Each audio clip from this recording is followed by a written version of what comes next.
আপনারা দেখছেন SR24x7 news.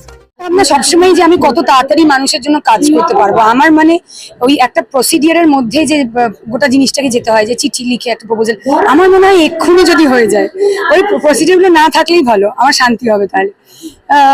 But হ্যাঁ, চেষ্টা করছি। সবটা সবসময় আমাদের কন্ট্রোলে থাকে না, সবসময় আমাদের হাতে থাকে না।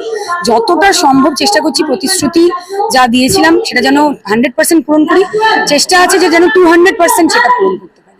স্টুডেন্টসদের যে কোনো প্রোগ্রামে আমার ভীষণ ভালো লাগে যেতে।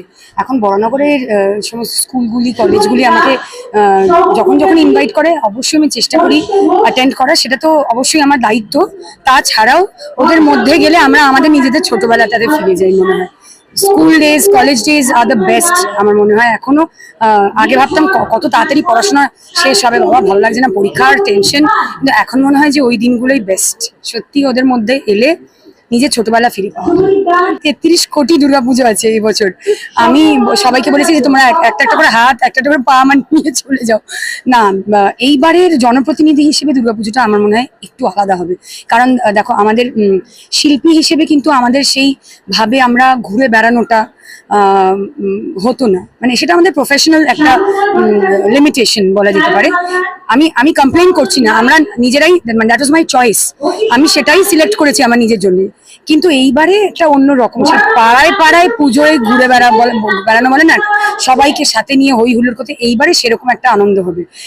তো ছোটবেলার পুজো আর রিলোডেড, মাঝখানে শিল্পী শুধু যে সময়টা, সেই সময়টা একটু অন্যরকম ছিল, কিন্তু এইবারটা আবার মনে হচ্ছে সেই আগের মতো আনন্দ হবে। সবই গোটাটাই সুন্দর। ওই যে বললাম যে মিস করছি স্কুল ডেজ, মানে গোটাটাই সুন্দর অভিজ্ঞতা। দেখো, ভালো, মজার, খারাপ, একটু বেশি ভালো, সব রকম অভিজ্ঞতা দিয়েই তো জীবন। তো মানে আমাদের সকলের কাছে, আমার মনে হয় দর্শকদের কাছেও স্কুল ডেজ মানে সবসময় মেমোরেবল হয়ে থাকবে। ওই গোটা অভিজ্ঞতাটাই, এমনি কথা শুনি, আমি এমনি বাধ্য মেয়ে, তো কথা শুনতাম, কিন্তু হ্যাঁ, যে সময়টুকু আনন্দ করার সুযোগ পেতাম, সেই সময়টুকু আনন্দ করতাম। সেই সময়কার দুর্গাপুজো একরকম হতো, সেই সময়কার আমাদের যেরকম ক্রিসমাসের সময় 1 মাস ছুটি থাকতো, সেই সময় বড়দিনের ছুটিতে কেক বানানো একসাথে বন্ধুদের সাথে, তাদের বাড়ি গিয়ে কেক খাওয়া, এই নানা নানা এক্সপিরিয়েন্স দিয়ে স্কুল জীবনটা গেছে।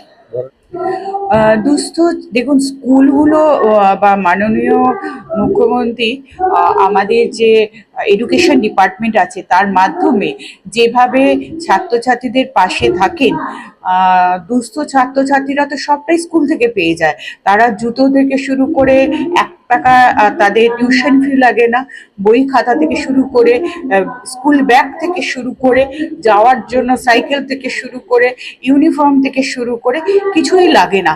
তো সেই জন্য যদি কেউ হয়তো বিক্ষিপ্তভাবে কিছু খাতা টাতা হয়, সেগুলো আমাদের বিভিন্ন এনজিও গুলো আছে, তারা দেয়, ক্লাব সংগঠনগুলো দিই, এবং আমরাও আমাদের সীমিত সাধ্যের মধ্যে চেষ্টা করি।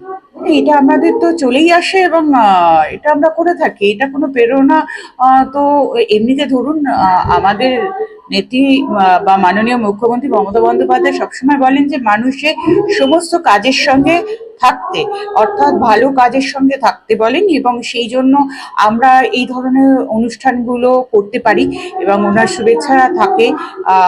এবং তিনি আমাদের যেভাবে মানে পরিচালিত করেন, সেইভাবেই আমরা মানুষের পাশে থাকার চেষ্টা করি। না, আমরা এটা প্রত্যেকবারই করে থাকি। কৃতি ছাত্রছাত্রীদের সম্বর্ধনা দিই, সেটা হচ্ছে যারা 10 স্ট্যান্ডার্ড এবং 12 স্ট্যান্ডার্ড যারা পাশ করেছে বিভিন্ন বোর্ডে, তাদেরকে নিয়ে আমরা এবারে 1100-র উপর স্টুডেন্ট আমরা সম্বর্ধনা দিচ্ছি। তো এটা প্রত্যেকবারই করে থাকি এবং আমাদের খুবই ভালো লাগে যে এত ছাত্রছাত্রীরা ভালো রেজাল্ট করে, এবং আমাদের বরানগর থেকে মাধ্যমিক, উচ্চ মাধ্যমিকে স্ট্যান্ড করে এরকমও স্টুডেন্টকে এবার আমরা দিয়েছি। প্রত্যেক বছরই থাকে, কিছু না কিছু বরানগরে থাকে, প্রত্যেকবারই স্ট্যান্ড করে, যে প্রথম 10-এর মধ্যে থাকে। আমাদের এটা আমাদের গর্ব।